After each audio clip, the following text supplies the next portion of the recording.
Jamila, Amira barked, her sharp voice slicing through the morning hush. What in the hell is that on your head? A nest.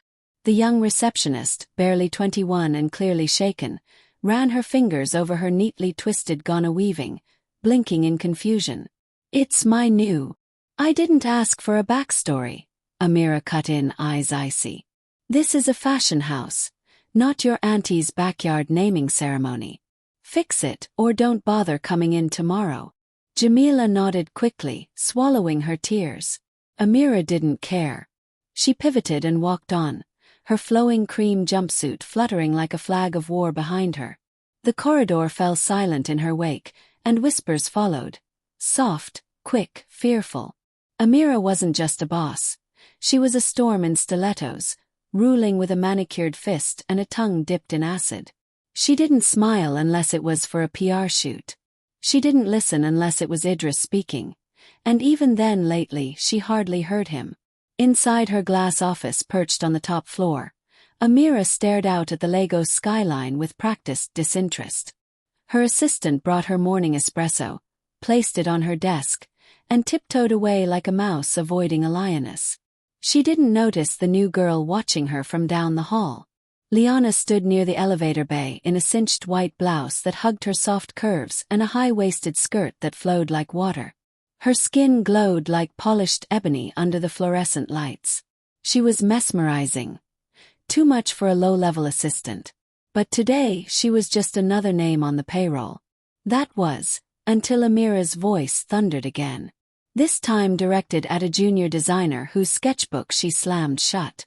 This is mediocrity. Do I pay you to waste paper? Amira hissed. If I see this nonsense again, I'll assume you're ready to return to your village. The designer turned red, lips quivering, and backed away. Liana's brows lifted. Her eyes flicked to the husband who had just walked in behind the glass. Idris Owusu. Billionaire. Reserved. Handsome even in silence. His tie was slightly loose, as if he was tired before the day even began. But his eyes, they wandered. Especially when Liana walked past. Hips swaying like poetry. And just like that, an idea was born. Revenge, Liana thought, could be quiet. Weep. And oh so delicious. She licked her lip gently as she walked away. Amira didn't notice. But Idris did.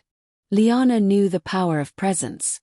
She didn't have Amira's razor-sharp tongue or towering heels, but what she carried was far more dangerous. Allure. Quiet, sultry, patient allure. The kind that slipped into a man's thoughts when he wasn't even looking. The next day, she arrived at the Owusu Empire building 5 minutes early, dressed in a figure-hugging black dress that stopped just below her knees. Her afro puff was high, proud, and crowned with golden pins. She walked past the front desk like silk slipping across skin. She didn't have to ask if he was watching. She could feel it. Idris stood near the conference room, flipping through a folder, but his eyes betrayed him. They followed her just for a second too long. A second Amira would never have noticed. But Liana did. She caught it, and she smiled. "Good morning, sir," she said softly, voice laced with polite submission. Idris looked up, startled almost. Like he hadn't realized she was speaking to him. "Morning. Liana, right?" "Yes, sir," she said, eyes never leaving his. "I'm still new, but I'm learning quickly." "I'm sure you are," he replied, his gaze briefly dipping, appreciating more than just her ambition. She didn't linger. She walked away, her hips swaying with the kind of confidence you couldn't teach. She could feel his eyes burning into her back. And she knew the hook had sunk in. Meanwhile, Amira stormed through the office, barking orders and slamming doors. She was angry, though no one knew why. The quarterly report was ahead of target. Idris hadn't argued with her this morning, and her personal shopper had just sent a new box from Milan. But still she seethed. She could feel it, something shifting. Idris was quieter these days, more withdrawn. He slept on the far edge of the bed, left early, came home later. She blamed stress, business, the usual. Never once did it cross her mind to blame Liana. Downstairs in the staff cafe, Idris stood alone at the espresso machine. Liana walked in slowly, pretending not to notice him, until their eyes met across the steamy air. The silence was thick. "Coffee isn't working for me today," Liana murmured, walking up beside him. "Some things just taste better when someone else makes it for you." He chuckled under his breath, a warm, unguarded sound she hadn't heard from him before. "Then let me," he said, taking her cup. She watched him closely. Not the way a subordinate watches a boss, but the way a woman sizes up a man she intends to make hers. When their hands brushed, just for a heartbeat, Idris inhaled sharply. His body noticed before his brain could protest. And Liana. She walked away again. Never beg. Never chase. Just let them follow. Upstairs, Amira slammed another report onto her desk. She had no idea her empire was crumbling, not from the outside but from within her own home. The office after hours was a different world, stripped of its buzz, its fear, its formality. The lights were dimmer, the air cooler, and the silence seductive. Liana stayed late intentionally, pretending to help sort a shipment delay. She worked slowly, deliberately, hips shifting from side to side as she bent over boxes, blouse unbuttoned just one notch lower than usual. She wasn't in a rush. She knew Idris was still in the building. From the corner office, Idris tapped at his laptop, but his mind was far from work. He had been watching the security cam feed, a habit born out of boredom and routine, when he saw her. Liana. Lone. Graceful. Moving like a whisper. He told himself not to go down. Told himself it wasn't proper. But he went anyway. She didn't flinch when the door creaked open behind her. She didn't even look back. "I thought everyone had gone," she said, her voice low like velvet. "I should've," Idris replied, stepping into the room. "But I couldn't focus." She turned slowly, finally facing him. Her lips curled into a soft smile, not flirtatious, just warm enough to invite curiosity. "I can help if it's work you're stuck on," she offered, her eyes holding his. "It's not the work," he said, truth slipping from his tongue before logic could catch it. The air crackled. For a long moment, they stood in the dim light of the storeroom, nothing but a breath between them. Idris could smell the faint vanilla on her skin, see the glow of her collarbone peeking beneath her open blouse. He was a married man. But right now, all he felt was the heat of being seen. "You're different," he said quietly, his eyes searching hers. "Different how?" "You don't flinch when she walks by. You don't try to impress anyone. You just are." Liana tilted her head, amused. "And what about you, Mr. Owusu? Do you flinch?" He smiled, a sad, tired smile. "I think I stopped feeling a long time ago." She stepped forward just an inch closer. Close enough for him to smell the warmth of her. "You don't have to tell me," she whispered, brushing past him with the softest graze of her hip against his thigh. "But I can feel it." She left him standing there, heart pounding like a guilty schoolboy's, palms damp, breath shallow. Idris stood alone in the storeroom, wondering what the hell just happened. Upstairs, Amira flipped through glossy fashion boards, her mind far from her husband, her staff, or the hour. She had no idea that temptation now wore heels in her building. And her husband. He had just tasted a spark he hadn't felt in years. The next morning, Liana arrived dressed like sin in silk, a deep emerald blouse that kissed her waist and a high-slit skirt that swayed like temptation with every step. Her makeup was soft, sultry, just enough to draw attention without asking for it. And Idris. He was already at the top of the staircase, coffee in hand, suit crisp, eyes following her like a man who had forgotten how to blink. She didn't acknowledge him. Not yet. She simply walked past with the grace of a queen who didn't need a crown to rule. But he noticed everything.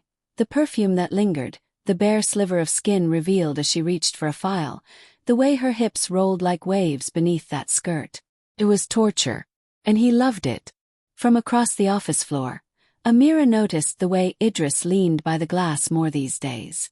How his eyes rarely searched for her anymore. Not that they ever did much, but lately. something had shifted. Still, she was too proud to ask questions. Too powerful to admit suspicion. She buried herself in tasks and deadlines, shoving back the gnawing ache of being ignored. But Liana noticed. She noticed how Amira started wearing more daring suits. How she laughed louder during meetings when Idris was around. How she began touching his shoulder more often, like a woman trying to stake a claim on something that had already started to drift. It only fueled Liana's quiet fire. That afternoon in the elevator, it was just the two of them, Idris and Liana. He stepped in. She didn't speak. But the tension clung to the walls. The elevator jolted softly, beginning its descent. "You're playing with fire," he murmured, not looking at her. Liana turned, her voice a whisper, seductive and soft. "Only if you're flammable." Their eyes locked. Idris exhaled, backing into the mirrored wall, watching her like a man at war with himself. "You don't even care who gets burned, do you?" She stepped closer. "Oh, I do. Very much. That's the point." The elevator doors dinged open. They parted. Nothing happened. Not yet. But everything had. That night, at the Owusu mansion, Amira sat across from her husband at dinner. The chef had prepared grilled tilapia and coconut rice. Idris barely touched his plate. "I'm thinking of hiring new interns," Amira said, stabbing at her food. "Too many loose ends around the company." "Are you?" he replied, eyes distant. She watched him. "You've been quiet lately." "I've been busy," he answered, sipping wine. She narrowed her eyes. "Busy watching the staff." He paused. Their eyes clashed. But before he could speak, his phone buzzed. He looked down at the screen. One message. From an unsaved number. Just a peach emoji. His lips twitched. Amira didn't miss it. But she had no proof. Just instinct. And that was more dangerous than anything else. Because now, the game had officially begun. The night was restless. Idris lay in bed, eyes fixed on the chandelier above. Beside him, Amira scrolled through her phone, laughing softly at a fashion influencer's blunder online. The laughter echoed in the silence like a foreign sound. He turned away. His thoughts weren't with her. They were back in the elevator. Back on Liana's lips. Back to that peach emoji that had haunted his dreams. Meanwhile, across town in a modest apartment glowing with amber light, Liana stood before her mirror, wrapped in nothing but a sheer robe. She took a slow sip of wine, watching herself. Her phone buzzed. She picked it up. "Idris, what exactly are you doing to me?" She smiled. "Liana, unpeeling you." Slowly. Back at the mansion, Idris swallowed hard. His fingers hovered over his phone, hesitating. Then he texted, "Meet me. Tomorrow night. Anywhere but here." Liana didn't respond immediately. She let the silence bite him first. Then, at midnight sharp, her reply came. "There's a lounge in Lekki. No cameras. No noise.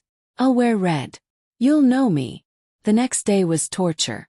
They passed each other in corridors like strangers. Eyes not meeting but pulses racing like wild horses. Amira had called an impromptu meeting with the top staff, storming in with a tight-fitting crimson suit and a voice sharp enough to cut glass. But Idris barely looked up from his phone. Liana sat quietly at the far end, taking notes, legs crossed deliberately. She didn't look his way either. She didn't have to. He was already undone.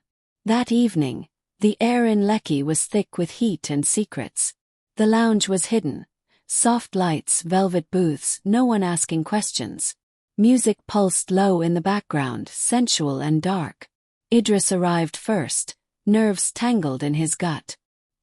He ordered a whiskey, tried not to look around too desperately. Then she walked in. Red, silk, in. Thigh slit so high it felt like sin. Liana. Every head turned, but her eyes searched for only one man. And when she found him, she smiled like he belonged to her already. She slid into the booth beside him, close enough to smell his cologne, far enough to leave room for tension. "You came," she whispered. "I shouldn't have," he said, eyes devouring her. But you did. Her hand reached for his, bold, warm, slow. She traced lazy circles over his wrist. I could ruin you, you know. I think you already are, he murmured. And then, she leaned in. Their lips met like magnets snapping together after too long apart. No hesitation. Just fire. Tongues tangled. Hands explored. Months of neglect poured into one desperate, forbidden kiss. When they finally pulled away, breathless, Idris looked like a man discovering hunger for the first time. Tell me to stop, she whispered against his jaw. I can't, he replied. I don't want to.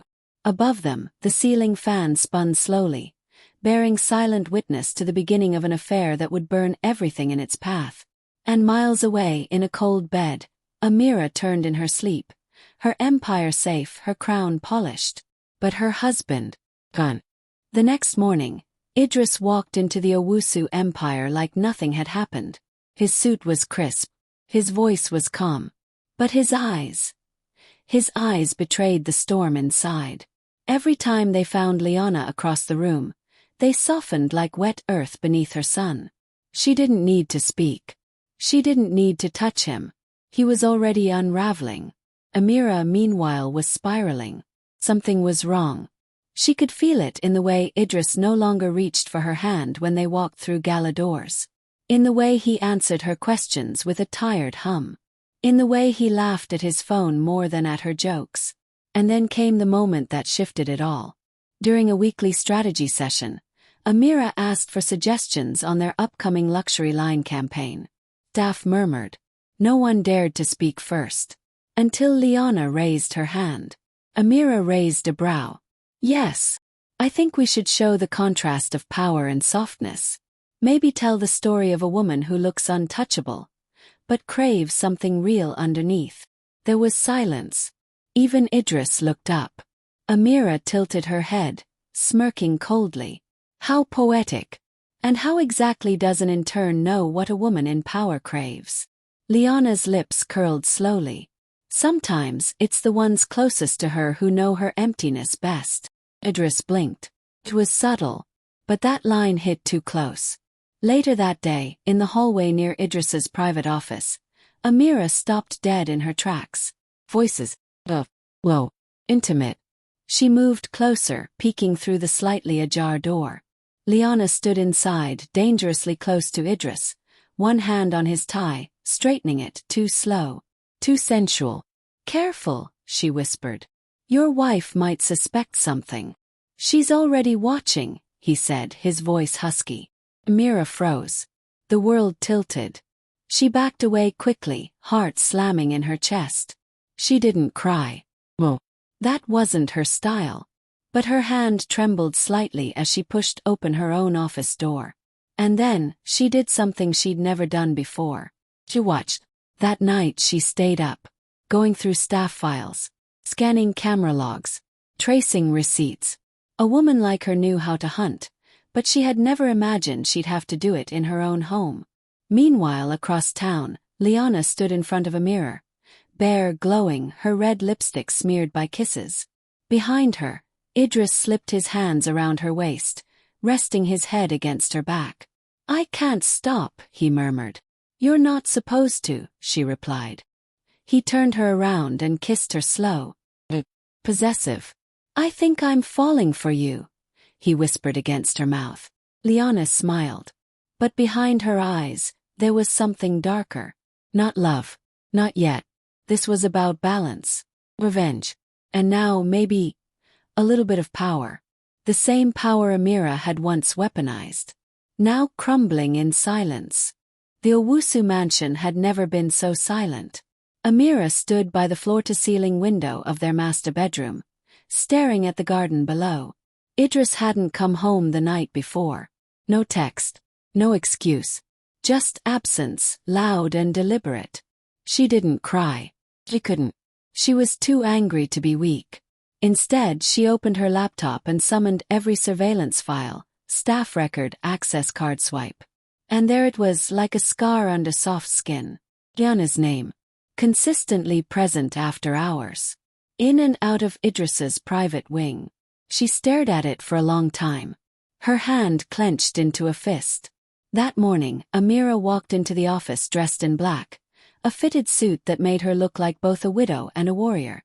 Staff froze as she passed, her perfume lingering like vengeance. Liana sat at her desk typing, but she felt it, the shift in the air. Temperature drop. The tension.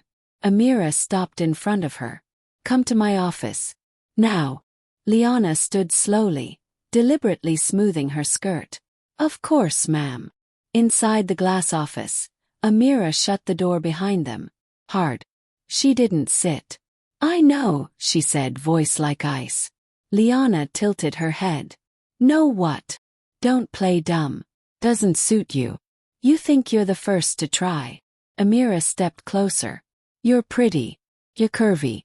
You think that's enough to unseat me?" Liana didn't flinch. "I didn't come here for him." "No, but you stayed for him." Silence. Then Liana smiled. "You treat people like dirt and expect loyalty.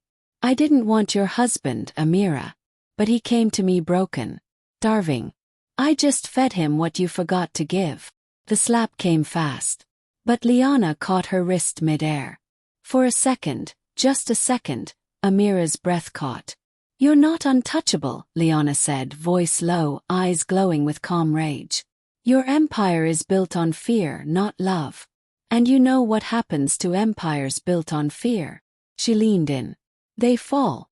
Liana walked out, leaving Amira stunned, alone and trembling. Downstairs, Idris waited by the entrance, pacing. When Liana appeared, he took her hand without asking. "I'm done pretending," he said. "She's not the woman I married anymore." "And what am I?" Liana asked, eyes searching his. "The woman I should have met first." It kissed. Right there. In the open. In front of the receptionist, the interns, the building that bore Amira's name. And for the first time everyone knew. The queen had been dethroned, not with a sword but with seduction. That night, Amira packed a suitcase. But she didn't cry. Instead, she stared at her reflection. And whispered, "This isn't over." 1 week later, Owusu Empire was buzzing, but not with business. Rumors had become whispers. Whispers had become truth. And truth had become scandal. Everyone knew that Liana had done the unthinkable. That the Ice Queen had been melted. That Idris had chosen softness, curves, warmth over perfection. But Liana wasn't smiling. She sat in Idris's private villa on Banana Island, dressed in white silk, staring at a diamond necklace he'd left on the vanity. Everything glittered, everything glowed, but her heart, it beat with unrest. She hadn't planned for this. Not the real kisses. Not the confessions in the dark. Not the way Idris held her like he was afraid to let go. It was supposed to be revenge. So why did it feel like she was falling? Meanwhile, Amira wasn't licking her wounds. She was making calls. Contacts, lawyers, executives who owed her favors. Women she once buried in competition now picking up the phone because Amira Owusu still had power. She marched into the office unannounced, high heels echoing through the atrium like a war drum. Staff gasped. She was back. And she had that look. The receptionist stuttered. "Ma'am, you've been placed on administrative." "Try stopping me," Amira snapped, brushing past her. She stormed into the boardroom mid-meeting. Idris sat at the head. Liana at his side. "Perfect. Get out," Amira said to the staff behind them. "Now." Everyone cleared out in seconds. Amira faced them. "So this is it," she said, voice trembling with fury. "You disgrace me in my own house, in my company. And you sit here like you built it?" Idris stood. "Amira. No. You don't speak. You've already said enough with your body." She turned to Liana. "You think you've won." "I didn't come here to win," Liana replied, calm but firm. "I came here to survive." "You could have survived without opening your legs." Idris flinched. "Enough." But Liana only smiled. "And yet here I am. And there you are, screaming into a room that no longer bows for you." The silence rang louder than a gunshot. Amira's lips trembled. But she didn't cry. "You're not the first woman to sleep her way into a throne, Lyanna," she whispered. "Just remember, it's easy to gain power. It's harder to keep it." Left, head high, back straight. But something inside her cracked. 2 days later, Idris handed Lyanna a gold key. "I want this to be yours. All of it. The house, the villa, the brand, everything." She took it slowly. Her hands trembled. "I don't know if I ever really loved her," he said. "But I feel you, Lyanna. You breathe life into me. And I want to build something real." Lyanna looked at the key. And then, she set it down. "I didn't seduce you to own you, Idris," she said. "I came here to take back my dignity. To show the world that a woman like me, soft, curvy, dark-skinned, once ignored, could burn the whole room down and still walk out in heels." He stared at her, stunned. She kissed him, slow, deep, like goodbye and beginning all at once. "I love you," he said. She smiled. "Then love me free." And she walked out, not as a mistress, not as a thief, but as a woman who took down a queen and left the crown untouched. 6 months had passed since the scandal. The tabloids had moved on to new gossip. The fashion world had crowned new darlings. The whispers about the billionaire's mistress faded into memory. But in the quiet corners of Lagos, in lounges, at weddings, in salons, the legend still lingered. "Did you hear what Lyanna did to Madame Amira? She made the man leave his mansion. No, she made him feel again." But Lyanna never chased the spotlight. She had moved into a modest duplex in Ikeja, where the breeze felt real and her laughter wasn't forced. She started a boutique. Not by design. That didn't just sell fashion but told stories of women who had once been invisible. And every now and then, Idris would visit. No longer with bodyguards or chauffeured cars. Just a man with takeaway jollof and a tired smile. Sometimes she let him in. Sometimes she didn't. Because love, she had learned, wasn't just about passion or punishment. It was about choice. And for once in her life, she held the power to choose. Amira, meanwhile, rebranded. She posed for glossy covers. Launched Amira, her solo line. She smiled at galas like a woman who had never bled. But behind the cameras, her eyes had hardened. Her marriage may have ended, but her ambition, it had only sharpened. And deep down she knew. Lyanna hadn't stolen her husband. She had exposed her heart. The world called it betrayal. But Lyanna called it becoming. Because sometimes to break a crown, you need to seduce the king. And then walk away with your head higher than the throne. Click on the subscribe button and watch out for what unravels next in part 2.